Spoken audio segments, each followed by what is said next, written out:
Hey, everybody, welcome. Your saltwater guide, Captain Dave Hansen, with Michael Folks, my co host from the history of sport fishing and inside sport fishing. And today, this is the show I've been waiting for a very long time. I've been, I've been trying to get this guy on the show, gosh, since I started the show, to be perfectly honest. And I think you guys will all understand why once we get this thing rolling along. Chase, welcome to the show, bud. Thanks for having me. Yeah, it's been a minute, and I'm happy to be here with you and Michael, who I greatly respect, and yeah, a lot to talk about, a lot going on locally, and stoked to be here. Yes, I'm very happy to be here. And so is Michael. We are both very, very happy to have you on the show today. And gang, I'm going to let Michael give you guys some background on who Chase is because of Michael's voice, and it's going to get more views that way. And then we're going to get in. We got some great videos to show everybody, Chase, of when you were helping Michael with the history of sport fishing. And then we're going to get into, we got a lot of stuff to cover today because just like Michael, myself, Chase is very, very upset about them wanting to close more of his beautiful town of Laguna Beach. So we're going to get into the MPA process, but we're going to get into the history of sport fishing. So go ahead, Michael, introduce Chase to the crowd. Well, Chase, the Offield family, Chase and Colin and his sister, their history of the family is almost, it's legendary. His dad was involved with the Catalina Island Conservancy since day one. Was actually handed that to him way back in the day from Wrigley that specified they wanted to maintain Catalina in its original natural state. His dad and his family have just done a phenomenal amount of work protecting and preserving Catalina Island. And also without any fanfare, that family, the Offield family, they formed the Offield Center for Billfish Studies. And they were the first family, the first group to ever use satellite tags on broadbill or on swordfish and marlin primarily. And yeah, marlin originally, mainly. So yeah, the satellite. Like Michael was touching on, my dad was like the original sport fishing conservationist. It was like he was just born that way. I think he from early on got into when the white sea bass was getting critical. He got really into helping with the white sea bass recovery. And then he really, as he started fishing down in Mexico and getting into marlin fishing more, really got interested in the tagging program, originally just with spaghetti tags. But then he got turned on to the satellite tag technology when it was very, very, very first, like a thing. And I remember being a kid coming into my dad's office at the island company in Catalina, coming home from school one day in Avalon, and he had a box of all these prototypes of satellite tags. And I remember tripping, like seeing these things, and he was telling me, oh, we're going to put these in marlin and, da-da-da-da. Dude, the things were so flimsy. Like compared to what they have now, like it was like the first mobile phone compared to an iPhone 15 Pro. And none of those tags worked, and they were all crazy expensive, more expensive than they are now. And they were so rickety. They were made by people who had never been on a fishing boat in their life, just science, kids in a laboratory or whatever. And dude, none of those tags stayed on. So yeah, he got going into that stuff early on down in Mag Bay primarily. And I think he he was putting out hundreds of satellite tags in striped marlin and getting like 2 or 3 that were staying on for a couple weeks. It was really bad retention back then. Well, real quick, I think I got a little video I want to show real quick, and then we're going to get into growing up on Catalina, which is like a magical place for me, to be perfectly honest. You growing up on Catalina, I can only dream about that. Here, this is the video Michael made about Chase's. Welcome to Inside Sport Fishing. I'm Michael Folks, and thanks for joining us. Today we're going to be returning to Mag Bay, located about 750 miles down the Pacific side of the Baja. In the fall, Mag Bay and Thetis Banks are perhaps the most productive and prolific striped marlin fisheries in the world. Having had the honor of being invited back by Packy Offield of the Billfish Foundation to join him and his fine crew on board the Kelsey Lee for what may prove to be one of the most important billfish studies ever undertaken. Working with Tom Flager, founder of PEER, the Flager Institute for Environmental Research, we're going to be joined by the Hanapaw in an attempt to place over 40 time-released satellite tags into striped marlin. As part of the research, we're going to be tagging fish caught with both J-hooks as well as on circle hooks in an attempt to study the mortality rate of these released fish.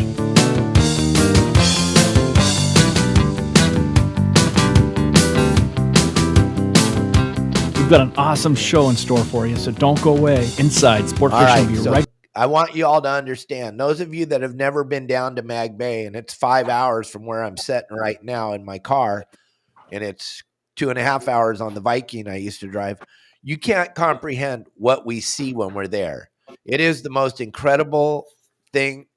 It starts around September and it goes until usually late December, sometimes early January, but there'll be these giant aggregations of sardines. And these marlin come from all over the world to come there to make more marlin. And there's food there like you can't even believe. And there'll be times where you pull up to a ball of sardines like Michael showed in that video, and there'll be 100 to 150 marlin on that ball. You'll look down to the water, and as far down as you can see, it's neon. It's just neon blue, right, Chase? When you first saw it, was that the most incredible thing you've ever seen? Yeah, I mean, it's like, it's kind of cliche to say now because everyone uses the term, but like it was full National Geographic, right? Like full Nat Geo. You know, everyone uses that term now, but that was the original Nat Geo like experience. I mean, you got fin whales, frigate birds, porpoise, marlin, big wolf packs, the mahi, all just, you know, balling up those sardines. And it's everywhere as far as the eye can see. You got a pack over there, a pack over here, and it's just like, you know, you can catch as many marlin as you want until your arms are going to fall off, you know. It's the most insane. I mean, I've been lucky to fish all over the world, and there's nowhere on earth like Mag Bay in the fall. No, it's quite spectacular, gang. Those of you that have never experienced it before, and then Lasley and Grossbeck say Michael Folks ruined it by showing the world what it was all about. Because before that, the Lasleys, the Grossbecks, the Dickersons, and your dad, those guys kind of had the inside information on this fishery. And when you would try to explain it to somebody back in the 80s, nobody could wrap their head around what it was like until a guy like Michael went down there with a camera and he's like, this is what's really going on. So it's an incredible thing to see. But I want to, we could talk about marlin forever. Just a quick point, like those SoCal guys, like my dad and Flager and, you know, Grossbeck and all them, Lasley, like, they had that place to the Tuna Club guys. They had that place to themselves for a long time, and like those guys were radio silent. Like they didn't tell anyone. Like there was no social media. There was no like, you know, Instagram. Like those guys had that place to themselves for a long time, and then slowly but surely, like some of the new East Coast guys started to creep up there, and then everyone wanted to set the record of who caught the most in one day. And then, the word was out, and, you know, it is what it is. That's how it is these days. Everyone finds out everything. But for a long time, that was a pretty epic spot. Still is, but it used to be more epic. Hey, Chase, can you talk to us? It's still fine. Can you talk to us a minute about the difference between the circle hooks and the J hooks and some of the research that you guys discovered through the tagging program about the mortality rate on those different types of hooks? Yeah, so that's a great point, Michael, and that was cool to see your video. I actually forgot that Michael filmed with my dad back when they were originally putting out those first satellite tags that we were talking about before. And there's one funny clip I think Michael got in that video that we used to always watch, where one of my dad's friends was setting the hook on a stripey and fell back over the cooler, just ass over tea kettle. And we used to watch that clip over and over. It was so funny. I totally forgot about that. But yeah, you know, one of the other things that my dad really was one of the pioneers on was the circle hook, and with white sea bass and striped marlin. And I mean, dude, you want to talk about people getting all upset.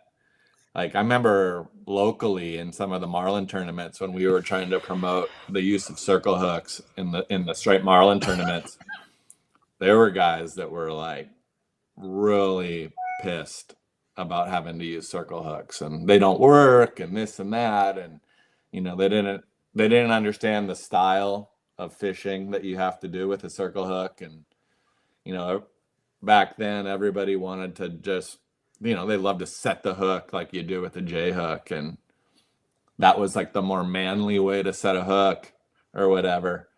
But yeah, they did some real science on the difference between post-release mortality with those light circle hooks and J hooks, and it was overwhelming that the striped marlin live better post-release with circle hooks versus J hooks. And you know, and nowadays, like, that seems like duh, of course. Like, you're not gonna gut hook hardly any fish with a circle hook. I mean, occasionally you still can, but yeah, I mean, it's just things now that we take for granted. Those guys were like, you know, pioneering, and it was, they spent a lot of time. They did real science with real scientists. They published papers on it. I mean, it's not BS. And you know, it was really cool. Guys like Tom Flager, another guy like my dad, never wanted any fanfare, and Tom did a ton of incredible work that, you know, I don't think a lot of people still to this day really appreciate. And you know, he never wanted any fanfare either, and was just out there all the time. So, you know, it's cool time, and I was lucky to be around guys like that and people that, you know, I have so much respect for. You were talking about the difference in how to set a hook, circle versus J hook. It's pretty much just put it in gear and point the rod tip at the fish, right? Yeah, you know, and one of the things like that I think is critical, and I've always had success with with circle hooks, is when you set the hook, you're not just throwing it from free spool into full strike. You know, come up slowly. You know, go to like half strike, and then even below the, you know, the full strike, and let the fish pull off some line before you get fully, like, put the full pressure on them. And I think that really lets the circle hook find the corner of the mouth, and then lets that barb get through the fish's mouth. And also, I think some of the studies you guys came up with is during the release process, if you're releasing a marlin, if the head slaps against the side of the boat once, just one time, if that fish slaps the boat, it's over. It's a mud dart. Yeah. Yeah. I mean, you know, you see, you know, there's, you want to have like there's a fine line between like letting the fish go too far from the boat and also avoiding it hitting its head on the side of the transom. You know, try to, like, a lot of guys have those poles with the cutter at the end. Those are great. you know, that way the fish stays away from the boat, but you can also like get the leader cut as close to the mouth as possible. And dude, those little circle hooks, those fine wire circle hooks, those things will be gone in no time. Those fish, those mouths are so strong that hook will rust out, and the fish will never even know what happened to it. Yeah, so release. Hold on a second. I talk about it on the show all the time, Chase, because we're down here in Cabo, and so many people want to take a picture of their marlin, and they drag that thing across over the rail. And if you look where they drug it over the rail, all the slime is laying there on the rail. Then they hold it up with their buddies, and their shirts are covered in the marlin slime. Then they have to kind of try to pull it off of their shirt, and then they throw it back, and then they celebrate that they released a dead fish. It's the saddest thing you've ever seen. It really upsets me a lot to watch them throwing back dead fish. If you're going to kill it, take it, bring it in here to Cabo. There's so many people that will eat every part of it. I don't know what it is about throwing dead fish back that makes people feel so good, but it makes them feel really good, like they actually accomplished something. I think the intentions are good. They just have the wrong techniques. And like Chase was saying, you want to release that marlin as far away from the boat as you can with the short of the leader. Use a cutting device, but don't let that fish hit the side of the boat. Don't lift him out of the water, and don't lift him out of the water. Rail to take a picture. They're very, very delicate fish, like a white sea bass. You know, other fish you can, like a calico bass, you can beat the hell out of them, and they're going to still swim away. But the sea bass and the marlin are very delicate fish, and just respect them. If you're going to take the time to release a fish, take the time to learn how to make sure you do it right and respect them and release it properly. Yeah, I think like what you're talking about down in Mexico and wherever, you know, a lot of places, I guess they do that in Hawaii too. But, you know, it's just the people that are chartering those boats, they don't know any better. And they're like, they want to get a picture to show their friends they caught a fish. You know, it's got to be on the captains to leave those fish in the water, because Joe Schmo from, you know, Oklahoma that's on spring break doesn't know about billfish mortality. So the captain's just got to be better and, you know, bend over the side and get a picture with the thing jumping out, whatever. You know, you don't need the picture holding the fish. That thing may as well go into the smoker at that point. Exactly. So gang, we got a big audience now. We have like 60 people watching live. A lot of people don't know who we're interviewing here. I want to show you guys another video Michael made so you can get some type of an idea of why this is such an exciting show for me and Michael, because Chase grew up on our favorite plate. Michael and I have been all over the world, but there's nothing like Catalina. Watch this little video, then you can get some type of an idea of who we're talking about. Growing up on Catalina Island, my first fishing memories go back farther than I can even remember. My earliest memories in my life all revolve around fishing. From using a drop line off the end of the green pier to going out with my dad, chasing marlin off the east end of Catalina and getting up at, you know, in the dark and walking through Avalon and going white sea bass fishing in the early spring with him. Those are all my earliest memories. I really don't have any memories like that preclude fishing. Fishing back then, you know, it was just such an adventure.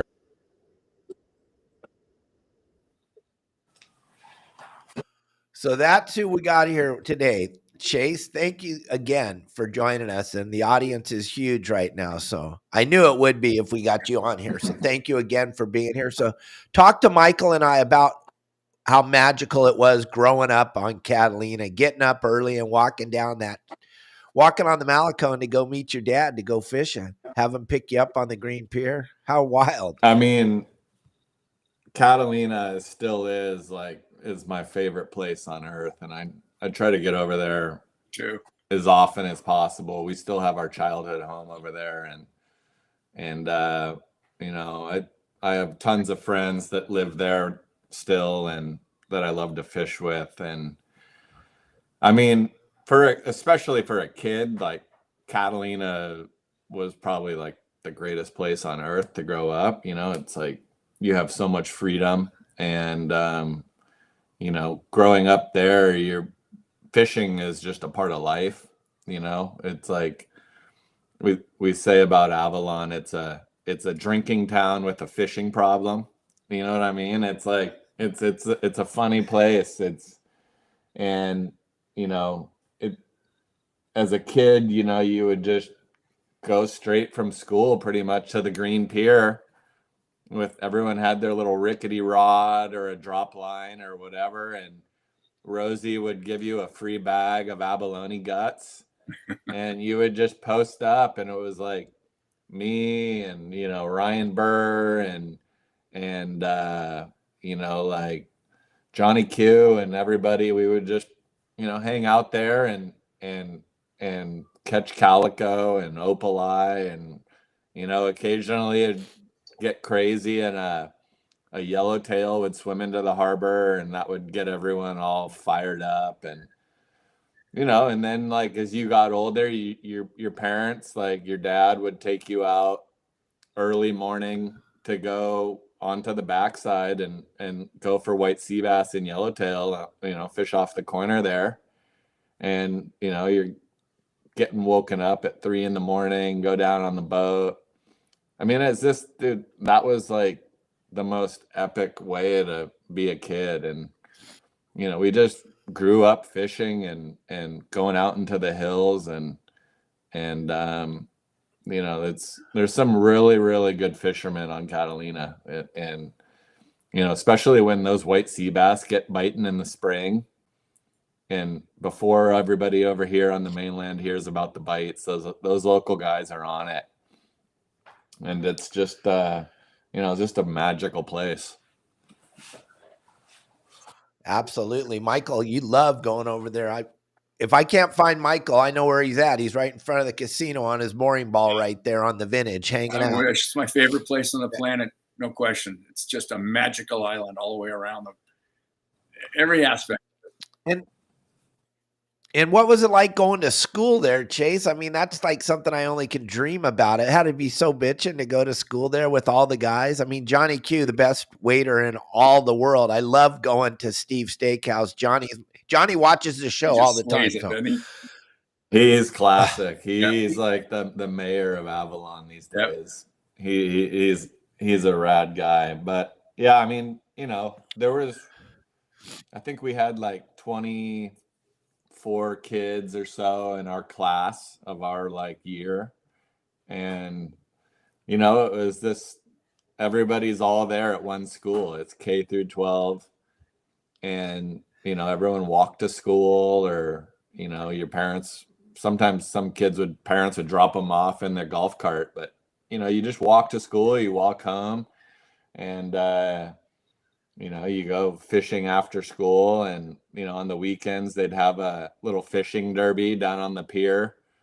And I think you got, like, if you won, they'd give you like a bag of Skittles or whatever. But, like, you know, it was just a very simple, easy way of life over there. And, you know, it hasn't changed too much. Not really. Still, like, you know, certain things have changed, obviously, but the essence of the town is pretty much the same. Yep. Friend of mine, yeah, it's pretty special when you go over there. Friend of mine, I was all concerned about a lot of the changes that were going on after your dad passed, and you know, it was really upsetting. He said, you know, the one thing about this island, he's 4th generation over there, the island always has a way of self-righting itself. No matter what political agenda is in play, this island has a way of self-righting itself, which I always have held on to, because it has. Like you said, it's almost the same as it was over 100 years ago. I mean, you walk 5 minutes out of town and you're in the wilderness. Yeah. You know, it is just it's an incredibly magical place to spend time. I love it. And well, real quick, I got to do a tiny bit of business, you two. So just hang on a second, because without Promar, I can't do this show. And Promar is a huge sponsor of your Saltwater Guide. They've been with me for a very, very long time. And my hat's off to Ben and Steve over there at Promar and everything you guys do for us. And we're coming up to the opening of Rockfish. which is going to be on April 1st. And there's so much going on. We talked about the live deception lures last week. We talked about the squid squirts yesterday. I want to show you this cool little live deception lure that they made. Michael Folks and I were talking about throwing this into a foamer of that bluefin when it's on the pinheads. Thing weighs a ½ ounce. You can still throw it if you know how to cast. You can throw this right into that school of pinheads when the bluefin have it all pushed up on the surface. This is an unbelievable lure. It's the Live Deception Flash Lure by Promar. You can save 15% on this lure if you use that QR code that's on the screen right now.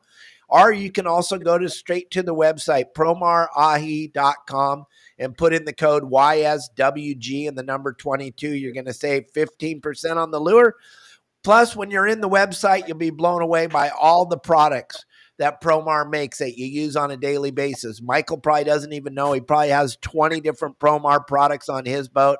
Chase probably has 10 of them in his garage. He doesn't even know. Promar makes everything we use when we go fishing, from sabiki rods to hoop nets to landing nets. And these live deception flash lures won't let you down. So check it out. I'm leaving the QR code up there for a few more minutes. Grab that, save 15%. And tomorrow night's the last day of hoop netting.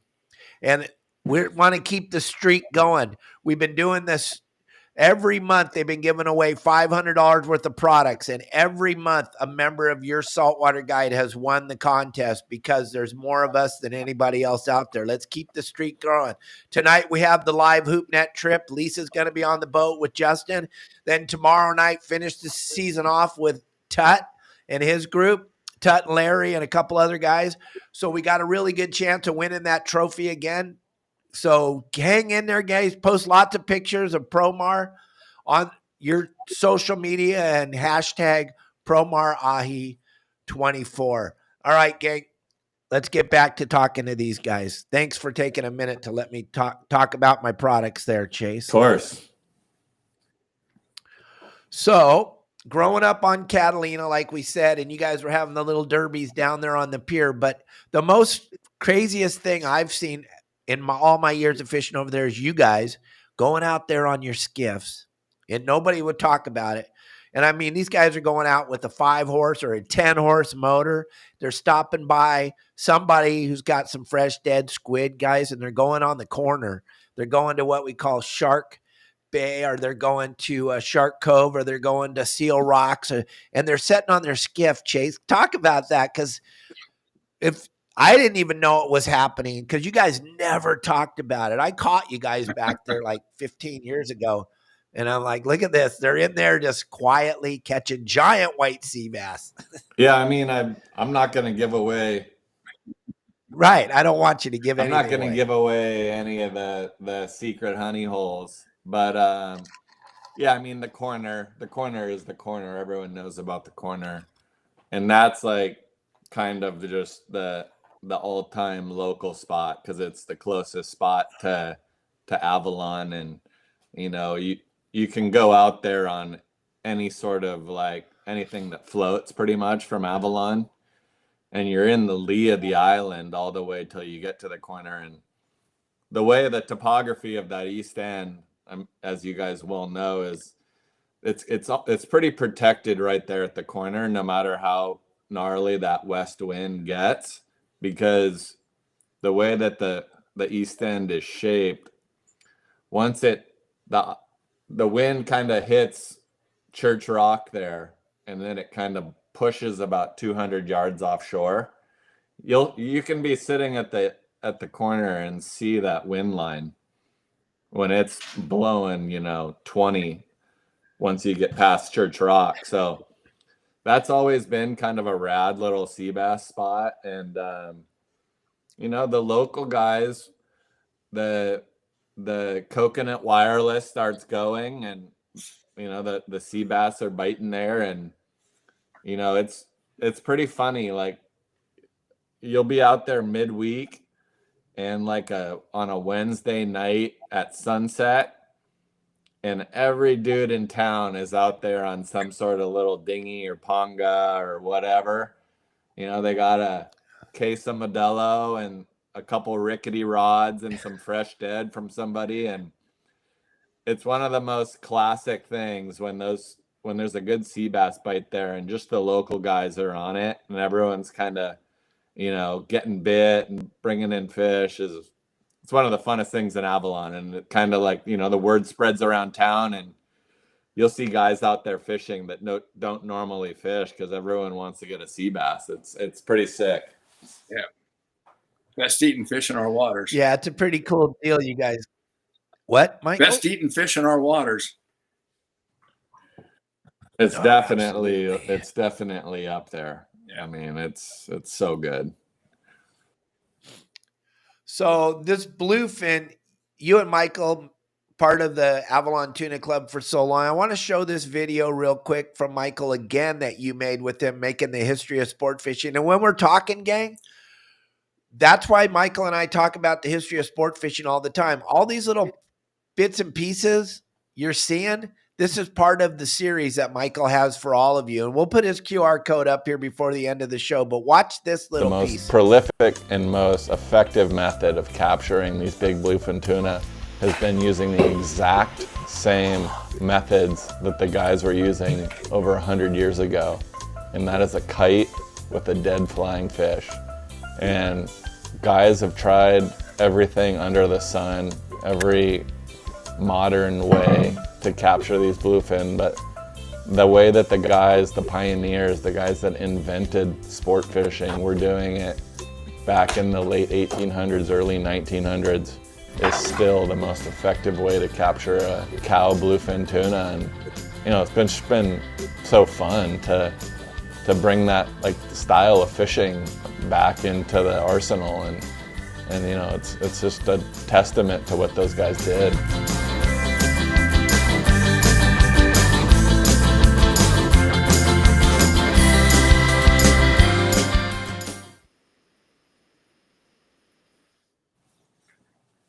And then I got one more little video to show, and then we'll get back Armed into this. with West Coast techniques, here we go. And introduced kite fishing to the East Coast. You'll hear different stories about it and where it was developed first, the most common being on the East Coast. The fact of the matter is that it was not. It was developed on the West Coast. This is verified by the man who is given most of the credit for developing it on the East Coast, Tommy Gifford, in his 1960 publication, Anglers and Muscleheads, where he gives testimony that Harlan Major brought it out, and together they tried kite fishing some 30 years prior to the publication. Harlan Major, in his 1939 publication of Saltwater Fishing Tackle, acknowledges that the Tuna Club and the boatmen of Avalon used the kite successfully as early as 1912. But the kite was made public and known to all by 1911. It's a fascinating story with that. A boatman by the name of George Farnsworth, who was already Avalon's most successful boatman, in an environment that you would have to understand was very competitive. Here we were at the turn of the century, 1898, the first large tuna on rod and reel had been caught by Charles Frederick Holder. Men came from all over the world to try this new sport of big game fishing.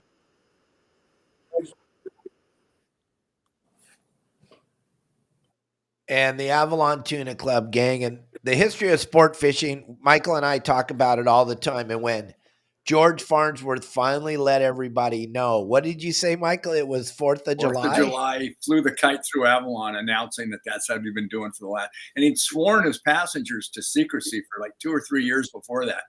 And so he finally made the announcement on the 4th of July when he flew the kite through Avalon and introduced it to the world.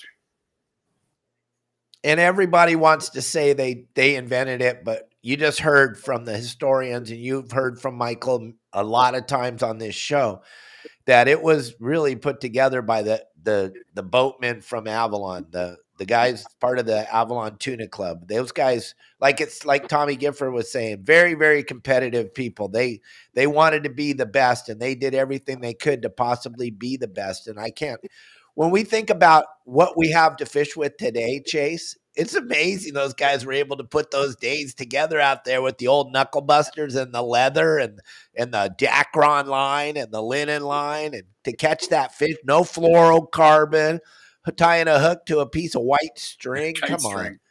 Yeah, I mean, look behind Michael there, and you can see all that stuff. And you know, I've fished a lot with linen and antique tackle, and I mean, I still to this day, I mean, I'm blown away by some of the records at the Tuna Club that those guys have. And you know, obviously, like the fishing was probably a little better back then in terms of quantity of fish and opportunity, but you know, there's some fish in the Tuna Club and some records that are like just baffling. And you know, those guys, the boats they were fishing off of, the equipment they had, it's just like, you know, that's why like a lot of times now I just kind of roll my eyes seeing, you know, the way guys fish nowadays for bluefin and stuff. And you know, I think, you know, a lot of fishermen now have just gotten kind of soft, you know, to be honest with you. Nobody wants to really fight the way that those guys used to do it. You know, it's however is the easiest way. And you know, I think we got to remember it's supposed to be sport fishing, and the fit meaning the fish has got to have a chance to get away. So, you know, that's one of the cool things about the Tuna Club is those guys are keeping that spirit alive. But you know, from what I've seen, it's really becoming a dying art of actual sport fishing. And you know, I mean, I can see the side of it where guys are just wanting to Harvest. want fish to eat. You know, I mean, that's rad too. I mean, I'm all for harvesting fish and taking care of it. But the art of sport fishing, I feel like is, you know, kind of going away in a lot of places. And you know, it's one of the great things about the Tuna Club is keeping that alive. Absolutely. And wouldn't you say one of the most important things we have to do is take a kid fishing so that they can grow up and see the things that you and I and Michael got to see? Because that's another thing that's a lost art, is taking a kid fishing. Yeah, right, Chase? That's one of the main reasons I wanted to come on here today is what you just said. And you know, for me, I feel so blessed to have accomplished all the things I've got to do in the fishing world, and got to go, you know, on all these adventures with my dad on his operation over the years. But now, like, I truly like get the most joy of taking my son and his friends and other people with their kids out fishing. And like, you know, in my mind, like fishing is the ultimate activity for kids. It's, you know, they get to learn about being out on the ocean. They get to learn about being conservationists and caring for the resource and properly handling fish and angling and releasing fish or harvesting fish and cooking it and cleaning it and taking care of it. But yeah, man, I love to go out and take people fishing, especially like recently with these bluefin. I mean, it's been, when you take someone out and get them on those foamers that has never seen anything like that before, it's like it's kind of like Mag Bay. I mean, you get out on some of these foamer fishing when it's really good, like last year out on the backside of the island, dude. I took a friend of mine and his kids fishing, and we had the most funnest day. They caught a huge bluefin on a spinning gear that just absolutely like kicked everyone's ass. And it was, I mean, every time I see them, we talk about it and laugh. It was so much fun. And it's hard to believe, the three of us sitting here right now, that we're at a spot in our planet, or at least in the state of California, where they absolutely do not want you to fish, whether you're a child or an adult or an elderly person or a veteran. I mean, they talk about something that I talked about at the Fish and Game Commission meeting a couple of weeks ago. They talk about DEI. Well, there's nothing more DEI than fishing. It covers all three of those things that they love to talk about, but they don't talk about honesty. They're not being honest. And Chase, you and Michael live in one of the most besides Avalon, which is epic, and there's nothing like it. Laguna Beach, California. Come on. You and I and Michael, we've had the ability to travel to some pretty exotic fishing places, but there is nothing like Laguna Beach, California. And Chase, before we went live, you and I were talking about you as a kid fishing off the rocks in North Laguna. Michael, fishing in front of Main Beach on the rocks right there. That's just, our kids can't do that, and that's wrong. And I think it's time for us all to come together, like you and I talked about before. Chase, what do you think?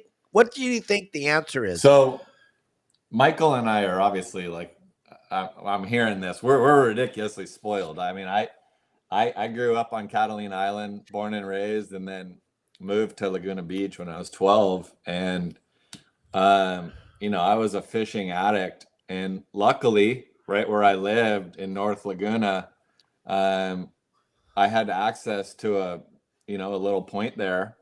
And I would go, like, just like I did in Catalina. I'd go get home from school, and I'd walk out on the rocks and cast plastics out onto this little boiler rock and catch calicos, catch halibut, catch sea bass, little sea bass. A lot of times they were shorts that we'd have to release, but like, that's just what we did. And it's insane, as most of your listeners probably know, that about 13 years ago, there was a movement by some, very wealthy, radical environmentalists to get Laguna Beach closed to all fishing from Crystal Cove to Aliso Creek.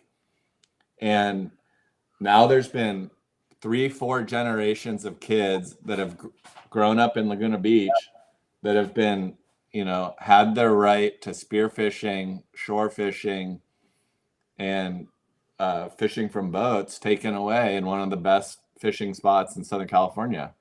And to me, that's criminal. I mean, I firmly believe that fishing is a right that everybody should have.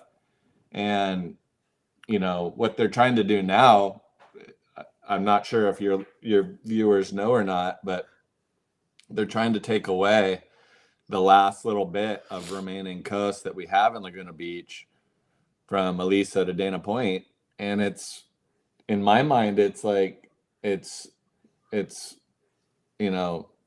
absolutely needs to be stopped. They cannot take any more of our coastline away from us. Right. And we talk about it on this show. As you read the comments, my followers, and we got a bunch of them, we are totally active on this whole thing. We're showing up at the meetings, Chase. We're doing everything we can, but we can't put out the word enough. Like you said the other day, when that meeting happened, you had a hard time even figuring it out that it was real because there's no information being published, gang. I'm calling the industry out again, like I do every day on this show. The industry doesn't talk about it. The industry doesn't put any newsletters out. CCA, they're supposed to be helping.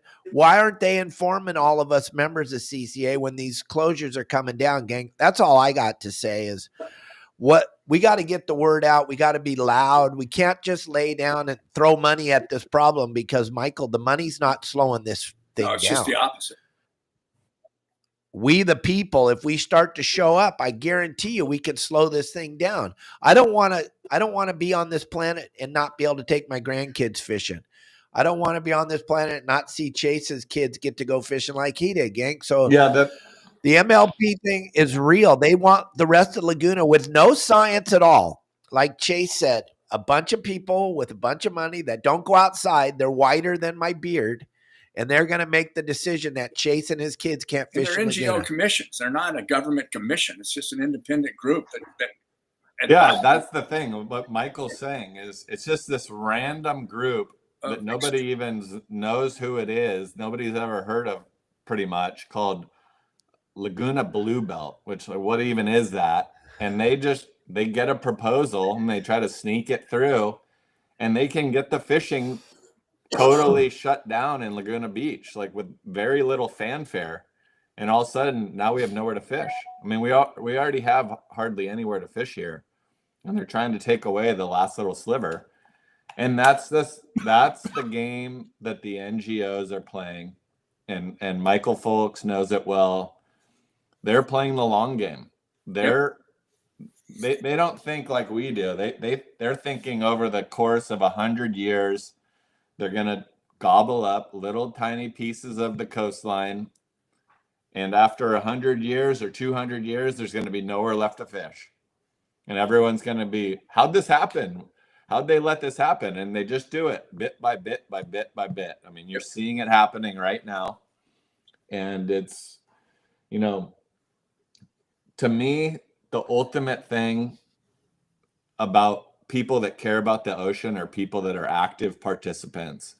And that means fishermen, spear fishermen, surfers, people that are like involved with the ocean are the only people that care. If you're not like involved with it, if you're not an active participant in the resource, why do you care about the ocean? You don't care about fish. It's like, it's not a part of your life. So I don't know, the fishermen, we need to rally together. We need to be better organized, and we need to stop these radicals from taking away our fishing rights. It's death through 1,000 cuts. Yeah, exactly.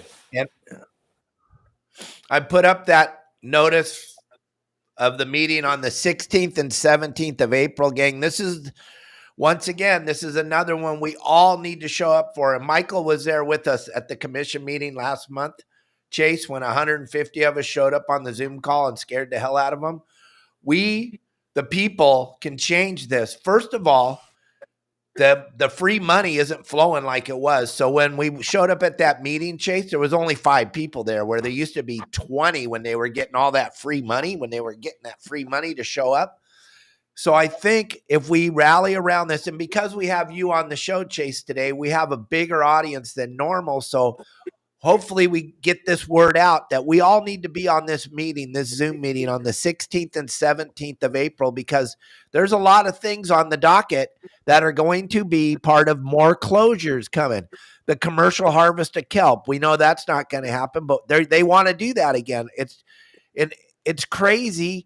The recreational take of the barred sand bass, big game hunting. It's all in the sea urchins. Now they're saying they want us.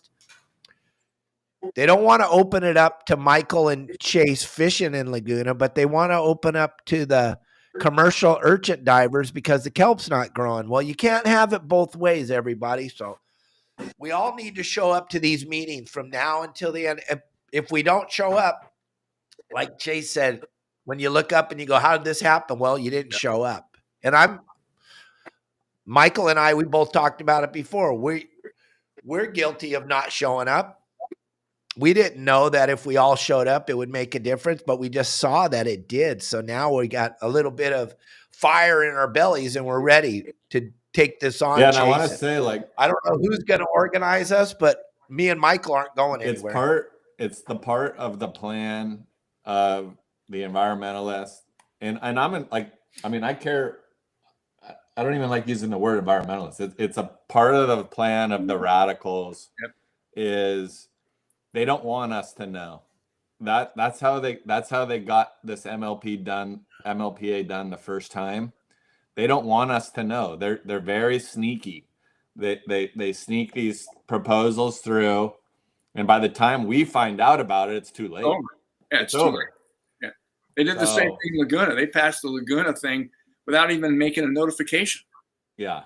So we need to, like, I don't know. I don't have all the solutions, but we need to figure out a way to be in the loop on these things and find out about them before it's too late. Yeah, the whole Laguna thing was terrible the way it went down, gang, because I was going to all the meetings with my dad back in the MLP thing, and they didn't want all of Laguna like they have. They just wanted a small portion. But what they said at the meeting, which got the whole town all wild up, they said, if you leave that area in front of Chase's house open, and you close the area in front of Mike, this is what they said. I was in the meeting. They said, if you leave the water in front of Chase's house open and you close the water in front of Michael's house, Michael's property value is going to skyrocket because he doesn't have to look at those ugly fishing boats, and Chase's property value is going to fall. And all the people that don't know anything about life in the world were like, we got to close all of Laguna. That's not fair. And so they do their own enforcement in your town. They have their own little enforcers in your town. Like if you and I and Michael show up on the Vintage and park in front of Main Beach and just throw some rods in the rod holders with no line on them, the guy will come out on the paddleboard. He's not fishing wildlife. He will come out there. 100%. Dude, my buddy is a lifeguard. He's like one of the main lifeguards in town. And he said the instant a boat even comes into Laguna, just a random whale watching like person out on their boat, the lifeguards' phones are ringing off the hook. Oh, there's a fisherman in Laguna. Arrest them. Throw them in prison. Like, there's these people sitting in their $20 million mansions with their binos, and they're just waiting for somebody to come through with, on a boat so they can call the cops. Like, that's the main reason they don't want the fishing in Laguna. It's because they don't want the people coming in front of their house hanging out fishing. Exactly. They don't want to see the fishing boats. It's like, it's total BS, dude. It's unbelievable. They don't care about the seaweed. They don't care about the ecosystem. They don't care about the calico bass. All they care about is their oceanfront property and their property values. That's it. Period. End of story. And they're mad right now because the president sent all those MS-13 people back to their countries, and they're pissed about that right now. They want those murderers and rapists to be here, but they don't want your children fishing in front of Laguna Beach. Yeah. Crazy. It's absolute crazy, gang. We will be posting the meeting. We will be posting the Zoom meeting just like last time. The way they do this, and like Chase said, it's a slimy situation. It's the most corrupt situation. They don't post the Zoom meeting till 48 hours before the Zoom meeting. So we can't get a link yet. Like Chase said, they don't. No. They just want to pass the rules. They just want to pass the law without even letting us know. So it's like you said, Chase, it's so important that at least we write a letter to the commission, or, be prepared to show up for an hour and listen and get your name on the list. Yeah. And I think it is important that if we do get word that these things are happening, that people that are for fishing show up. Yep. Because at the city council meeting, I luckily found out that day and was able to go, but I think there were only 2 or 3 local Laguna people that were pro fishing. There were some commercial fishermen from Dana Point, and then all the rest were, the anti-fishing beach people that were like, oh, the seaweed has come back since they got rid of the fishing, and there's so much more dolphins, and it's like nothing it's nothing that has to do with anything. Nope. And it says but they were there. There was a lot more of those people there than the fishing people. So, we need to show up too. Otherwise, they'll be like, nobody cares. Yeah, the fishermen don't care. Fishermen don't care. They don't show up. They don't take the time to call in or write or let us know. Yeah. We're gonna go ahead. They'll close it, and they'll say, well, obviously nobody cares, so let's just close it. Exactly. I don't know what happened. We lost power. Now we're on the generator here. I don't know. That's the thrill of living in a third world country, gang. Glad you're back. The power just went. I thought it was like, oh, they took me down. They took me down. Look at that. No. But now they just shut off the power. Chase was just saying it's so important that we show up in mass, that we show up with a unified voice, because if we don't, the commission says, hey, fishermen don't even bother to show up. They don't care. Let's close it. We'll just keep closing it incrementally, and take away the sand bass, and then take away the last little section Laguna. Then I think we need to get, the domes closed down there. That area might be too productive. Yeah, right. That exactly. You know, You hit the nail on the head. They just do it bit by bit. And it's like, it seems like, oh, that's just a minor thing. And then next thing you know, it you got accumulates to the massive area of the coast, and there's nowhere left to fish. It kind of reminds me of a poem from Mary Oliver poem that said, "What will you do with your one wild and precious life?" And that's the question I have for people that love to fish. What are you going to do with your one wild and precious life? And what are we going to do with this one wild and precious planet of ours? You know, I think, like you said, the people that participate, that utilize the sport, we're the ones that care the most about it. We're on the water. We've learned what it's done for us as individuals. We know what it can do for our children. We know the life lessons that are involved in it, from everything from, you know, learning how to properly, you know, catch and release a fish to properly prepare one and take care of your catch. So I think as a group, and we've always called it wheelhouse mentality, you know, when you get on your boat, that's all you're worried about is making sure your boat's running, you know, and you really don't want to spend time on the beach dealing with this crap that's going on behind the scenes. But if we don't, it's going to be like a bus that's left the station. We're going to look up and it's going to be hitting us at 60 knots and it's going to be over before we know what happened. And they're going to basically have accomplished their goal. And to try to get one of these MPLA things reversed, I think is almost an act of God. No, and that was another thing. That was another BS thing that they said that they were going to do, this decadal review, which after it was only temporary. After 10 years, we'll look at the science, and if it didn't do anything, we'll reverse it. No, they don't want, once it's closed forever. They're never going to open up an area that was closed. So people need to understand that was bogus. They're not going to, they did look it up, pull up the science. Nothing was accomplished by these closures. No, absolutely nothing. And they didn't open any of the ones that were closed. So, you know, once it's closed, people. Like, understand that your spots are gone. So we need to make sure that we don't keep losing any more areas. Like, nobody cares more about the fish than the fishermen.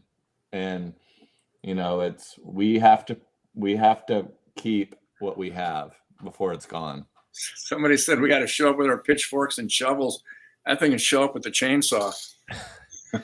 Yeah. There's another. I just, you know, it's an important thing. We need to keep people informed, and we need to show up. It's critical. And this is how shady this thing is, gang. About 6 months ago, I called Chase up.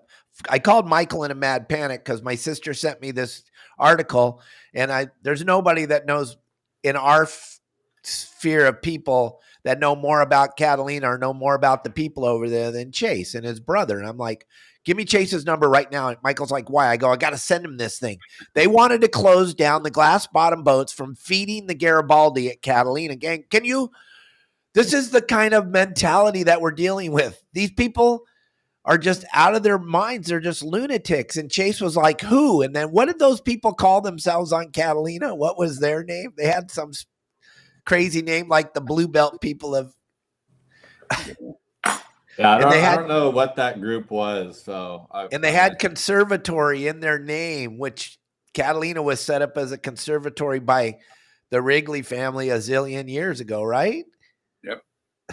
Yeah, it's like 80% of Catalina's in a conservancy, and you know that was also cutting edge. Like, people didn't put private land into conservancies back in the 60s and 70s. I mean, it was private land. We're gonna, you know, we own it. It's for us only, and that was like a very forward-thinking, conservation-minded North American model of conservation, you know, thing like that Teddy Roosevelt brought to our country. And one of the great things about this country is our public lands. And, you know, it's just like our coastline is public land, and it should be free for people to fish, especially kids. And we have to we have to make sure we don't lose our public lands. Right. It's just so ludicrous, gang. If you think about it, that area at Catalina, the from Pebbly Beach to pretty much the concrete pier where the mole. Catalina boat, what do you call it? The mole. The mole, that's been closed forever. But there was a sliver there where they feed the fish in that little tiny area, and they just wanted to shut down feeding the fish. And it's just it was set up by the family a million years ago because everybody wanted to come see the Catalina goldfish, the Garibaldi. That's what I mean. The Wrigley family got the Garibaldi saved, got him. I can't even think of the word. I'm so pissed. But what is the word, Chase? I'm not sure. I'm not sure about that one. That might be some folklore there. I haven't heard about us saving the Garibaldi, but no, what you're talking about is Lover's Cove. Lover's Cove, thank you. That has always been a marine reserve since I was a kid, from the edge of the mole to the point there. And it's always been a snorkeling zone. They rent snorkeling gear. They take the glass bottom boats, the semi-submersibles, and that's always has been what it is. And when you grow up with something like that, you don't think twice about it. But I don't know that feeding the fish in there has had any negative impact at all. Impact on anything. It's like, to your point, some of this stuff is just baffling that they're trying to do, and there's no scientific support for it either. No, because really they haven't really done any science for 20 something years because they stole all the money and they don't have any money to use science. I mean, your dad and Flager and those guys, they were funded by themselves. They were out there doing it because they cared about the environment. When you look back at these things, gang, we, the fishermen, were the ones taking care of our stuff. Your dad and Flager coming up with the circle hook thing, talking about how it would save more fish's lives. Those people on the blue belt of Laguna could give two craps.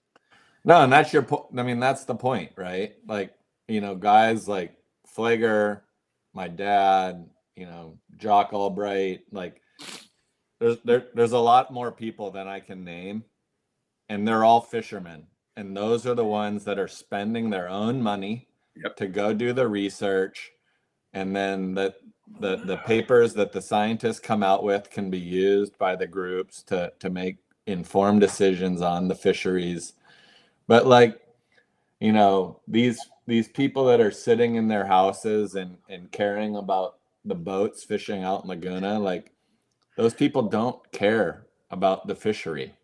All they care about is their views and their property values. They do not care.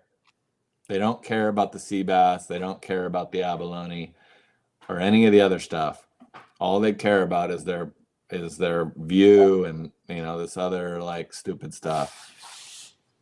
Yep. And at the end of the day, it's so our children can't fish. So let's all let's get organized. We're going to bring Chase back on the show because he sees now what the show's all about. I'm sure you've heard so much stuff about me. I'm sure you were terrified to come on here with me, though. It isn't what they said. That's for sure. And it's all good. I mean, I thank you for asking me to come on. It's great to see Michael, and we need to rally together to stop any more closures.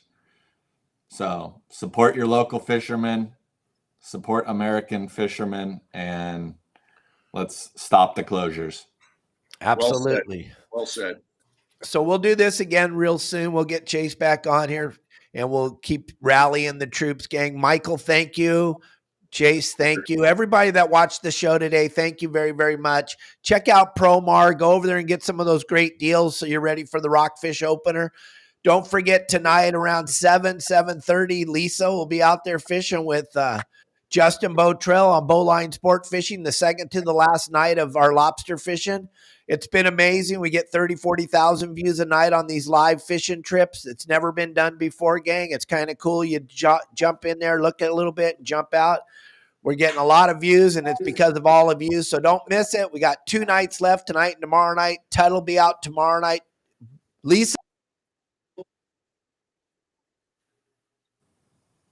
Look at you, lost power again. It's like Cabo power grid. Yep. Too many spring breakers. Exactly. Well, I think that's going to about wrap it up, don't you think? Yeah. Jace, thanks so much for jumping on. I really appreciate it. It's great seeing you again. Keep up all the great work. You too, Michael. I'll see you around hopefully soon. All righty, sir. Take care. All right. See ya. Thanks, everybody, for joining. I don't know how to get out of this, but I don't either. okay. I think I'll leave too. See ya.